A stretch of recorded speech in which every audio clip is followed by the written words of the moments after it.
திருப்பூரில் பைக் மீது காரை மோதி இரும்பு கம்பியால் அடித்து கொலை செய்த சம்பவம் பெரும் பரபரப்பை ஏற்படுத்தியுள்ளது. ரியல் எஸ்டேட் தொழிலில் ஏற்பட்ட பிரச்சனை கொலை வரை சென்றது ஏன்?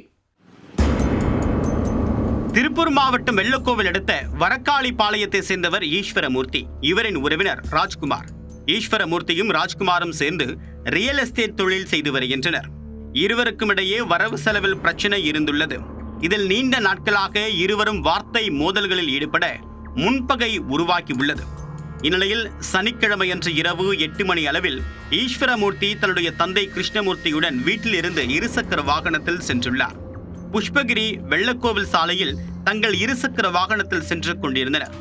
வரக்காளிபாளையம் பிரிவு அருகே சென்று கொண்டிருந்த போது டாடா சுமோ காரில் பின்னால் வந்த ராஜ்குமார் ஈஸ்வரமூர்த்தியின் பைக்கின் பின்னே மோதி உள்ளார். இதில் ஈஸ்வரமூர்த்தியும் அவருடைய தந்தை கிருஷ்ணமூர்த்தியும் கீழே விழுந்து காயமடைந்தனர். இந்நிலையில் காரில் இருந்து இரும்பு ராடை எடுத்து வந்த ராஜ்குமார் கீழே விழுந்து கிடந்த ஈஸ்வரமூர்த்தியின் தலை மற்றும் தோள்பட்டையில் ஓங்கி அடித்திருக்கிறார். இதில் தலை உடைந்த ஈஸ்வரமூர்த்தி சம்பவ இடத்திலேயே இரத்த வெள்ளத்தில் உயிரிழந்து விட்டார். கொலை செய்த ராஜ்குமார் பயத்தில் சம்பவ இடத்திலேயே தன்னுடைய காரை நிறுத்திவிட்டு தப்பி ஓடிவிட்டார். அருகே அடிபட்டு கிடந்த கிருஷ்ணமூர்த்தி தன்னுடைய கண் முன்னே மகன் கொலை செய்யப்பட்டதும் மகனின் உடலை பார்த்து கதறி அழுததும் பரிதாபமாக இருந்தது.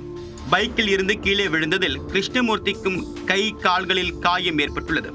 அருகில் இருந்தவர்கள் கொடுத்த தகவலின் பேரில் விரைந்து வந்த வெள்ளக்கோவில் போலீசார் காயமடைந்த கிருஷ்ணமூர்த்தியை மீட்டு சிகிச்சைக்காக காங்கேயம் அரசு மருத்துவமனைக்கு அனுப்பி வைத்தனர்.